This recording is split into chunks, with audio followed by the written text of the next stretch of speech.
How's it guys, this is Dayvy, FPL, and welcome back to the Fantasy Premier League video here on my channel. Now in this video we're going to be talking about the Game Week 18 team selection. So the first big blank game week of the season. I know we had that game week 1 blank, but we had a full wildcard before that, could select our players that we wanted. This one, a lot of people actually are wildcarding for it, but if you are using the free hit like me, I haven't activated it yet, but I currently am looking at the free hit as my preferred chip. We're going to be going over my latest draft, but before that, we're going to be looking at how Game Week 17 got on and how the squad is currently looking in the overall ranking. So if that's something you're interested in, sit back, relax, and let's get straight into it. So as I mentioned, a Game Week 17 review before we get into all the free hit / wildcard / fixture postponements. I know it feels like forever since we've had Premier League football, so I'm just going to keep you up to date with how the squad is looking. So not a lot to talk about in terms of performances, but we actually had some really good players. I'm going to start off with some of the hindrances and some of the negatives about the game week. So starting off there in goal, we had Fabianski, who managed to get injured in the warm-up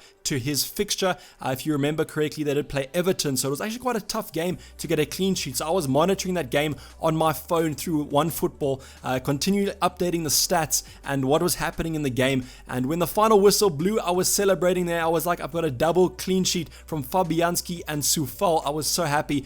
Then I go onto the Premier League app and I actually see that I have a nice 0 points from Fabianski. I didn't really know that he actually did get injured in the warm-up, but it looks like some positive news there. He uploaded a picture on his social medias today saying that he was back in training. So I'm just hoping that he can stay injury-free for the next couple game weeks, especially in that double game week 19, because then it's going to make the bench boost a little bit more attractive. But Johnston, couldn't really expect much for him. West Brom yet again got absolutely pumped there by Arsenal. So I was actually lucky to come away with 2 points there. I think that Johnston got about 8 saves, so that took him up those extra points and kind of negated the loss of points for all those goals conceded. Can't really expect much. The one thing I'm worrying about though, going into that double game week 19 and using the bench boost, is how bad West Bromwich Albion have been defensively since that Liverpool game. So that Liverpool game was the perfect bait for us FPL managers, making it look like they're going to come out under Sam Allardyce and keep a load of clean sheets, but that's been basically the opposite. They look absolutely terrible. I'm just hoping that in double game week 19, by some magic miracle, they can actually keep a clean sheet.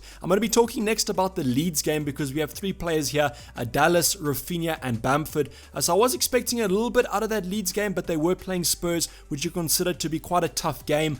Sometimes Leeds are a little bit hit or miss against the bigger opponents, so that's why this game might have been a little bit predictable. But Dallas came on for Lowton. The Lowton was that free transfer that we brought in. We actually took out Charlie Taylor for Lowton, so straight swap there, but Burnley played Fulham and that game was postponed due to an outbreak at the Fulham training ground. So Dallas came in, wasn't really expecting him to play. In hindsight, maybe we should have put Kyle Walker-Peters there on that second position on the bench, then he would have come on for that lovely 6 points, but I would have never predicted that Southampton would keep a clean sheet against Liverpool, even though attacking wise Liverpool haven't been looking that good. Then we go on to Justin, who was another disappointment. He went from having bonus points and a clean sheet, I think he was on for about a 9-point haul, to giving away a foul, yellow carded, and then Newcastle scored off that foul. So he managed to go to 1 point in about 30 seconds, so massive emotional roller coaster there.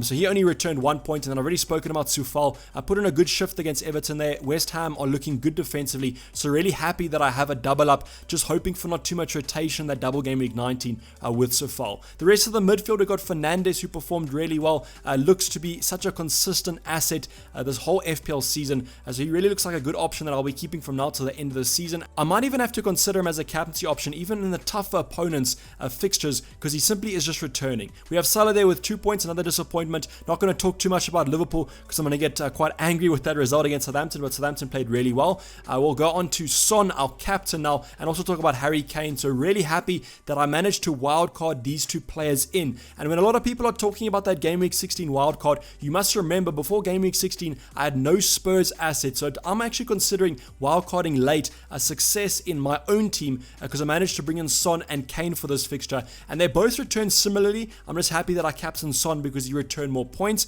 and then obviously you know Son and Kane are just so heavily owned that if they do manage to return and haul like they did in this game week, at least we're boosting up those ranks with the majority of people. So really good captaincy option there with Kane and Son, and I was just happy that they returned because they were basically my 2 options that I was always going to consider, and at least they were the top scoring players in my side. We're then going to talk about Souček.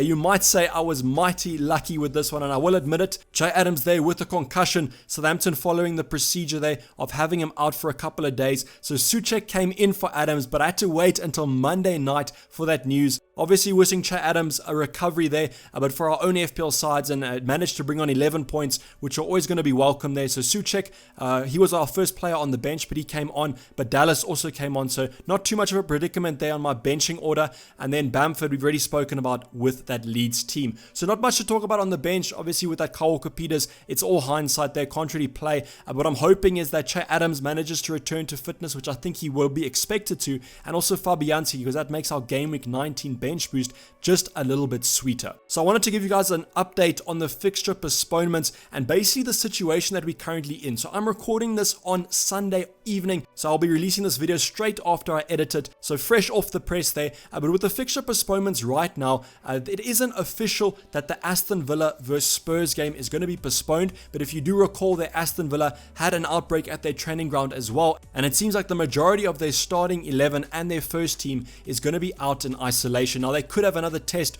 on Monday or Tuesday before the fixture, and that's the kind of annoying thing, is that these games aren't being postponed a couple of days before. If you're watching this video and it has been postponed, then just take that news and roll with it, but right now we don't have that news, and they seem to be postponing these games a couple of hours before, and obviously with that deadline, we're not going to be able to know that news exactly. And that's kind of the reason that a lot of people aren't really sure about what chip they're going to use in terms of the wild card or even the free hit, because if that game is postponed, there is a potential that Aston Villa actually look at a triple game week. Yes, 3 game weeks in a row, which would be absolutely mental, but right now we don't really know what's going to be happening. They could basically have 0 game weeks in double game week 19, or they could have 3. It's all up in the air, and I just wanted to give you guys a reminder of this whole fixture postponement because we don't really have that much news. So I am leaving the activation of the free hit / the wild card / using no chip / transfers for as late as possible, and that's also highlighted there, the deadline with Dayvy. So hopefully we'll be doing a deadline with Dayvy before the deadline for blank game week 18, and that's basically going to be the best place to see what chip I use.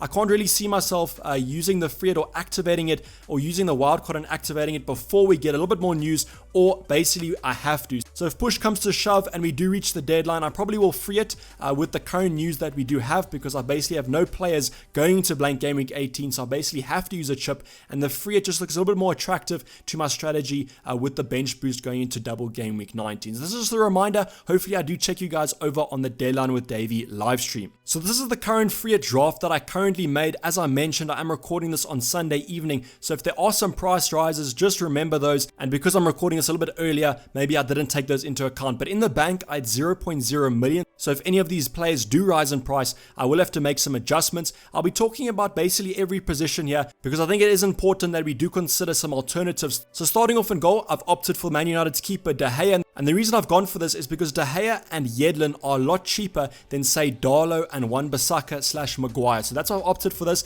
I needed a little bit more budget there, so I've squeezed in Yedlin at a nice 4.3, provides a nice little differential there, and at an absolute bargain price considering he is playing Sheffield United in blank game week 18. We then have opted for the defensive duo of Diaz and Cancelo, both coming in at 5.8. I'm expecting these players to rise in price before the deadline, so we might have to make some considerations on these two players, but I also wanted to record this video on Sunday evening because there was a lot of FA Cup action, and we saw Man City play today. What they did was they actually managed to sub off all 3 players at halftime. So Diaz, Cancelo and De Bruyne all came off at halftime, so they look raring to go for the next game week in blank game week 18, and that's why I'm really confident picking this trio of Man City options. The one thing I am considering though is that Man City double up in attack, but Sterling being out, apparently he's not at full fitness, which I don't really know if I can read too much into, but I would prefer him maybe because I think it's more of a differential having a double Man City attack. I think their ceiling is a little bit higher there, but it is quite a safe and conservative option just going for Man City defense in a double up because they are quite consistent. The last defender that will be playing is going to be Tierney, so I had to go for an Arsenal option here because of the lack